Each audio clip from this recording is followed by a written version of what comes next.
Defence से मैं RJ Sujata और आज हम वेदांता हॉस्पिटल के डॉक्टर से मिल रहे हैं, डॉक्टर ऋचा तिवारी जी से, जो बाल मस्तिष्क रोग विशेषज्ञ हैं। तो सबसे पहले तो मैम आपका बहुत बहुत स्वागत है। थैंक यू, मुझे बहुत अच्छा लग रहा है अयोध्या नगरी में आके।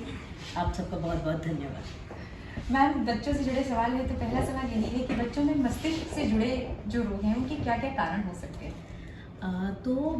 बच्चों में मस्तिष्क रोग से जुड़े जो कारण हैं उसमें सबसे कॉमन एक होता है जिसको हम न्यूरो डेवलपमेंटल डिसऑर्डर्स बोलते हैं, जिसमें आती हैं बीमारियां जैसे कि सेरेब्रल पाल्सी, जिसका मतलब है कि बच्चे में पैदाइश के समय ऑक्सीजन की कमी ना होने के कारण ब्रेन में या खून ना पहुंच पाने के कारण लॉन्ग टर्म उनके ब्रेन में डैमेज होना।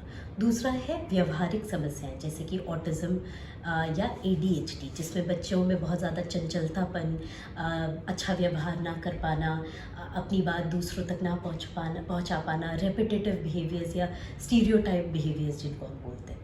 इसके अलावा एक बहुत कॉमन मस्तिष्क रोग की बीमारी है जिसको कहते हैं मिर्गी या दौरे, झटके आना, चौंकना।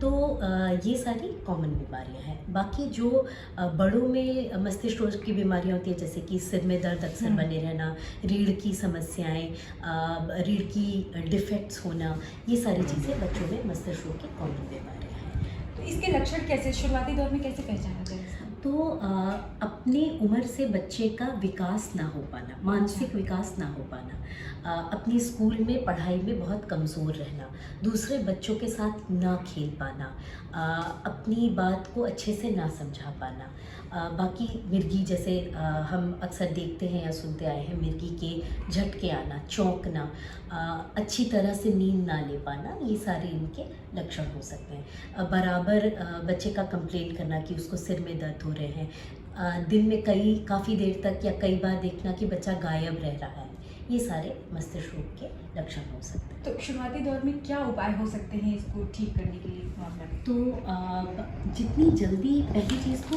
एक अच्छे स्पेशलिस्ट को, अच्छे डॉक्टर को दिखाएं ताकि हम ये समस्याओं को जल्दी कैच कर पाए। जब भी आप अपने पीडियाट्रिक्स बच्चों के डॉक्टर के पास जाते हैं तो वो ज़्यादातर जब माँ बाप बच्चों को टीकाकरण के लिए ले जाते हैं या कोई खांसी जुकाम के समय ले जाते हैं तो हमेशा ये चेक करें कि उसके उम्र के हिसाब से उसके डेवलपमेंट माइलस्टोन्स, शारीरिक और मानसिक माइलस्टोन्स वो ठीक पनप रहे हैं कि नहीं, उसकी स्पीच मतलब उसके जो भाषा है वो समय से ठीक पनप रही है कि नहीं। ये सारी चीज़ें हैं जिससे हम ये बीमारियों को जल्दी पकड़ सकते हैं। अच्छा। बाकी अगर हमें कभी भी ऐसा लगता है कि बच्चा कोई असामान्य हरकत कर रहा है, कोई दौरे या झटके आ रहे हैं, तो उसको वीडियो रिकॉर्ड करके अपने डॉक्टर को दिखाएं।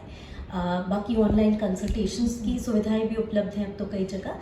तो अगर आप ऐसे स्पेशलिस्ट तक नहीं पहुंच सकते तो आप ऑनलाइन कंसल्ट करके उनको ये वीडियो भेज सकते हैं कि हमारे बच्चे में ये असामान्य हरकत दिख रही है, उसका हम क्या कर सकते हैं। तो क्या मेडिकल साइंस में इसका कोई स्पेसिफिक इलाज है जिसको होते ही बच्चे ठीक हो सकते हैं? तो मिर्गी जो है, ज़्यादातर जो मिर्गी होती है जो हमारे पूरे एक इंसान में रिस्क जो मिर्गी का होता है उसमें से 70 से 80% मिर्गी जो है वो बचपन में ही चालू हो जाती है। तो अगर हम उसे समय से पकड़ पाए तो बहुत ज़्यादा चांस है हम उसको बिल्कुल ठीक कर सकते हैं। 70 से 80% मिर्गी जो बचपन में चालू होती है उसमें भी 70-80% है जो बिल्कुल ठीक हो सकती है कुछ साल के इलाज से। हाँ, इनकी ठीक तरह की दवाई, ठीक मात्रा में, ठीक ड्यूरेशन तक ये डिसीजन आपके डॉक्टर्स ले पाएंगे। बाकी जो न्यूरो डेवलपमेंटल डिसऑर्डर्स है उनके लिए हमें फिजियोथेरेपी करना, उससे एसोसिएटेड और दिक्कतें जैसे नज़र की दिक्कत होना, बहरापन होना, इन सब चीज़ों को स्क्रीन करके उनका जल्दी उपचार कराना पड़ेगा। तो हम कई इनमें ऐसी बीमारियां हैं 30-40% शायद जिसमें बच्चा बिल्कुल ठीक ना हो पाए पर हम उसको इस लेवल तक लेके आ पाए कि वो अपना काम स्वयं कर पाए, आत्मनिर्भर बन पाए, अपनी चीज़ें खुद कर पाए। तो जितनी जल्दी हम पकड़ पाएंगे उतना बेहतर इलाज दे पाएंगे। अच्छा, मेडिकल फैसिलिटीज़ में जो टेक्नोलॉजी का ज़माना है, तो इस क्या टेक्नोलॉजी के साथ, मेडिकल टेक्नोलॉजी के साथ कोई और भी उपचार है जो बच्चों के लिए डॉक्टर्स अलग तरीके से करते हैं? हाँ, तो बहुत सारी नई चीज़ें हैं। तो न्यूरो डेवलपमेंटल डिजीज़ में हम कुछ तरीके से, डिफरेंट तरीके से फिजियोथेरेपी कर सकते हैं।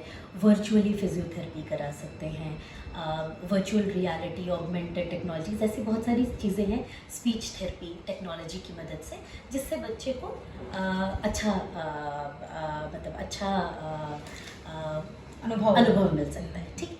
दूसरा, मिर्गियों में सिर दर्द में हम इनको जल्दी पकड़ सकते हैं। अच्छी किस्म की अच्छी क्वालिटी की एमआरआई कर सकते हैं, अच्छी ईईजी कर सकते हैं, वीडियो ईईजी कर सकते हैं, जिसमें जब मिर्गी झटका आ रहा है उसी दौरान ब्रेन में क्या एक्टिविटी हो रही है उसको हम चेक कर सकते हैं। पेट स्पेक्ट, बहुत सारे ऐसे तरह की इमेजिंग है जो हम अब कर सकते हैं, जो पहले उपलब्ध नहीं थी, पर अब टेक्नोलॉजी की मदद से हम ये बीमारियां जल्दी पकड़ तो सकते क्या व्यवहारिकता भी बहुत मायने रखती है ऐसे कंडीशन में हैं। बच्चों बिल्कुल के साथ? बिल्कुल, हाँ बिल्कुल मायने रखती है जैसे? कि व्यवहारिकता से आपका अर्थ मतलब। हाँ, मतलब कि माहौल डिपेंड करता है कि अगर बच्चों को हम किस तरह का माहौल दे रहे हैं, अगर उस तरह के बिल्कुल, बच्चे- हाँ। तो एक बहुत इम्पॉर्टेंट चीज़ जो हमें शुरू से ध्यान रखनी है वो ये है कि बच्चों में मीडिया का यूजेज हम लिमिटेड रखें। अगर हम खुद मीडिया में ज़्यादा हमें लत लगी हुई है तो ऐसा बहुत ज़्यादा चांस है कि हमारे बच्चे भी उसमें पूरे समय उसी में घुसे रहेंगे। तो ऐसा कहा जाता है कि 1 साल से छोटे बच्चे को ना के बराबर मीडिया एक्सपोजर होना चाहिए, रादर 2 साल के छोटे से छोटे बच्चे को। सिर्फ अगर वो वीडियो कॉल में अपने रिश्तेदारों से बात कर रहे हैं, उसके अलावा उसका मीडिया एक्सपोजर ज़ीरो होना चाहिए। 0 से 2 साल से 5 साल के बच्चे में 1 घंटा दिन का, और 5 साल से बड़े बच्चे में 1 से 1.5 घंटा, हम सॉरी 2 से 5 साल में आधा घंटा, और 5 साल से बड़े बच्चे में 1 घंटा दिन का मीडिया एक्सपोजर रख सकते हैं, जिसमें पढ़ाई लिखाई सब कुछ इंक्लूड हो जाना चाहिए। तो ऐसा नहीं है कि हम मतलब इस मीडिया की लत को हम थोड़ा सा कम करें, बच्चों को थोड़ा प्रोत्साहित करें गेम्स खेलने के लिए, आपस में इंटरेक्ट करने के लिए। तो ये सारी चीज़ों से जो ये बिहेवियर की एब्नॉर्मैलिटीज़ है, इनमें काफ़ी हेल्प मिलती है। तो क्या इलाज के दौरान बच्चों में दवाइयों का कोई साइड इफेक्ट भी हो सकता है या होता हाँ, है? तो जैसे जो शरीर की अकड़न वाली कुछ दवाइयाँ हैं, उनसे बच्चों को नींद आ सकती है थोड़ी ज़्यादा, शरीर में थोड़ा ढीलापन हो सकता है, तो इन लिवर की समस्याएं हो सकती हैं। मिर्गी की दवाइयों से हर दवाई के कुछ कुछ अपने साइड इफ़ेक्ट हैं, पर वो दवा किस तरीके से देनी है, कितनी मात्रा, कितने, जैसे मैं आपको पहले बताया कि ठीक तरीके से देने से उसके साइड इफ़ेक्ट को बहुत बहुत मिनिमाइज़ किया जा सकता है। पर प्लस जो थोड़े ख़तरनाक साइड इफ़ेक्ट हो सकते हैं, उनके लिए जो भी आपके डॉक्टर हैं वो बहुत सख्त तरीके से मॉनिटरिंग करते हैं, ताकि ये दवा जैसे ही साइड इफ़ेक्ट अगर हो या होने वाला हो तो हम उसे जल्दी पकड़ पाएँ। अच्छा, तो बच्चे कुछ कुछ चंचल होते हैं हाँ। ऐसे में, तो क्या बच्चों के खान पान या फिर उनके खेलने वाले के लिए डॉक्टर सलाह देते हैं या कुछ बिल्कुल अलग बिल्कुल। तरीका तो है? एक होता है नॉर्मल चंचलता, जो हम मतलब हम कहते हैं तो चंचल बच्चा। एक है ऐसी चंचलता होना कि बच्चा अपना कोई भी काम ना कर पाए, ना अपने कोई भी काम में ध्यान ना लगा पाए, पढ़ाई ठीक से ना कर पाए, एक चीज़ को लग के बिल्कुल भी काम ना कर पाए।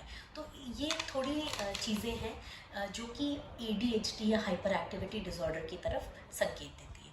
तो इसमें हमें कुछ कुछ इसके सिम्टम क्राइटेरिया होते हैं, उसको देख के हम इसकी डायग्नोसिस बना सकते हैं, इसमें दवाइयाँ दे सकते हैं, थेरेपीज़ बता सकते हैं, जिससे बच्चे को जल्दी आराम हो जाएगा। अच्छा, मेडिकल साइंस बहुत एडवांस हो गई है आज के समय में, तो इस बीमारी के लिए क्या मेडिकल की सुविधाएं हैं इन बच्चों के लिए? इस बीमारी मतलब ADHD। हाँ। तो हम इनको एक कुछ स्पेसिफिक तरह की थेरेपीज़ देते हैं, ऑक्यूपेशनल थेरेपीज़, उनको माइंड अटेंशन इम्प्रूव करने के लिए कुछ कुछ थेरेपीज़ होती है। दूसरा, मेडिकेशन बहुत सारे अवेलेबल हैं, इथाइलफेनिडेट नाम की मेडिकेशन होती है जिससे अटेंशन इम्प्रूव किया जाता है। गवर्नमेंट की तरफ से भी क्या इसके लिए कोई सुविधा है? ये दवाइयाँ ऑलमोस्ट हर अस्पताल में उपलब्ध होती हैं। ये कुछ ऐसी इनमें दवाइयाँ हैं जो कि रेस्ट्रिक्टेड है, मतलब सिर्फ एक प्रिस्क्राइब्ड डॉक्टर के प्रिस्क्रिप्शन पे ही मिल सकती है, बट काफ़ी हद तक अवेलेबल है। पर ये है कि इनका सही डायग्नोसिस सबसे ज़्यादा इम्पॉर्टेंट है, नहीं तो ये दवाइयों का दुष्प्रभाव भी बहुत ज़्यादा हो सकता है। अगर प्रतिशत की बात करें तो मस्तिष्क रोगी जो बच्चे हैं वो कितने प्रतिशत होंगे अभी के हिसाब से देखा जाए? तो हर मिर्गी जो है वो कम से कम, जो एक इंडियन डेटा है वो ये कहता है कि 2 से 5 साल की उम्र में 2 से 5 साल, 5 से 8 साल, ऐसे एक स्टडी हुई थी, उसमें उन्होंने बताया कि 2 से 5 साल की उम्र में 1% बच्चों को मिर्गी होती है। तो 1 से 3% बच्चों को 8 साल की उम्र, मतलब हमारे सारे पॉपुलेशन में 1 to 3% बच्चों को मिर्गी होती है। न्यूरो डेवलपमेंटल डिसऑर्डर्स और ज़्यादा कॉमन है, मतलब हर 100 बच्चे में तीसरा या चौथे बच्चे को आजकल ऑटिज्म डायग्नोज हो रहा है। तो मस्तिष्क रोग काफ़ी कॉमन है, पर वो सही समय से पकड़ा नहीं जा रहा है, सही समय से उसका इलाज नहीं हो पा रहा। सक्सेस रेट क्या है ऐसे बच्चों के लिए? तो अगर जल्दी पकड़ पाए तो मिर्गी तो काफ़ी हद तक ट्रीटेबल है, बाकी समस्याएं हम काफ़ी हद तक ट्रीट कर सकते हैं। न्यूरो डेवलपमेंटल डिसऑर्डर्स में हम उन्हें एक बेहतर आउटकम दे सकते हैं। ये क्योरेबल नहीं होते ज़्यादातर, पर इनको काफ़ी हद तक सुधारा जा सकता है। हाँ, क्या इनकी एक उम्र होती है कि अगर इस उम्र तक हम सही नहीं कर पाए तो आगे चल के शायद ये क्रिटिकल हो सकता है या फिर नहीं ठीक हो सकती तो है ऐसे? मिर्गी में खासकर ऐसा है कि हर एक मिर्गी जानलेवा हो सकती है, हर एक अटैक जानलेवा हो सकता है, तो जितनी जल्दी उसको ठीक करें उतना अच्छा है। जैसे जैसे समय बढ़ता जाता है कई बार बहुत मुश्किल होता है उनको ट्रीट करना, पर ऐसा कोई एक पर से एक नहीं है कि इतनी उम्र तक ठीक करना है। अच्छा। दूसरी चीज़ न्यूरो डेवलपमेंटल डिसऑर्डर्स में, जो कि सेरेब्रल पाल्सी ऑटिज्म, हमारा ब्रेन जो है वो 2 साल की उम्र तक अच्छा ग्रो कर रहा होता है और 5 साल तक हम अपने काफ़ी सारे व्यवहार सीख लेते हैं। तो 5 साल की उम्र के पहले अगर हम इनको पकड़ पाए तो ज़्यादा अच्छा रिजल्ट दे सकते हैं। इसका मतलब ये नहीं है कि आगे अगर बाद में पता चलता है तो हम कुछ नहीं कर सकते, काफ़ी कुछ कर सकते हैं, तब भी काफ़ी सुधार कर सकते हैं, लेकिन 5 साल से पहले पकड़ पाना काफ़ी ज़्यादा बेहतर रहता है। तो मस्तिष्क के रोगी बच्चों को हमेशा डॉक्टर की निगरानी में रखना चाहिए जब तक इलाज चल रहा है? डेफिनेटली रखना चाहिए। वो आपके डॉक्टर डिसाइड करें कि कितनी फ्रीक्वेंटली आना है। कई बीमारियां हैं जिनमें हमें बहुत फ्रीक्वेंटली नहीं देखना पड़ता बच्चों को, पर मिर्गी है या अनकंट्रोल्ड कुछ डिजीज़ हैं जिसमें जल्दी जल्दी उनको देखने की आवश्यकता पड़ सकती है। शुक्रिया मैम। और अयोध्या रेडियो के माध्यम से अयोध्या वासियों को, ऐसे जो बीमार बच्चे हैं उनके पेरेंट्स को आप क्या कहना चाहेंगी एज अ वेदांता हॉस्पिटल? तो मैं सारे अयोध्या वासियों को सबसे पहले धन्यवाद देना चाहूँगी। मैं उन्हें ये बताना चाहती हूँ कि सही समय से अगर हम मस्तिष्क रोगों का इलाज करें तो बहुत सारे बच्चे बिल्कुल क्योरेबल हैं और बहुत सारे बच्चों को हम बहुत बेहतर उपचार दे सकते हैं। दूसरा, दौरे झटके काफ़ी हद तक क्योरेबल होते हैं, तो हमें इनको जल्दी डॉक्टर के पास लेके जाना है। अपने बच्चों को मीडिया की लत से बचाइए ताकि व्यावहारिक समस्याएं उनमें कम आएँ। और लास्ट बात मैं ये बताना चाहूँगी कि जब भी किसी बच्चे को मिर्गी होती है तो अगर संभव हो पाए तो हमेशा उसका वीडियो बनाएं ताकि आप आपके डॉक्टर को वो दिखा पाएँ। और उस बच्चे को 3 चीज़ों का ध्यान रखें हमेशा। शांत रहें, एक 3 C's अमेरिकन सोसाइटीज़ बोलती हैं, काम, कुशन, कॉल। मतलब शांत रहें, वीडियो बनाएं, कुशन करें, बच्चे को चोट से बचाएं, सिर को चोट से बचाएं, और कॉल करें मतलब अपने पास के डॉक्टर को कॉल करें। ठीक है, काम, कुशन।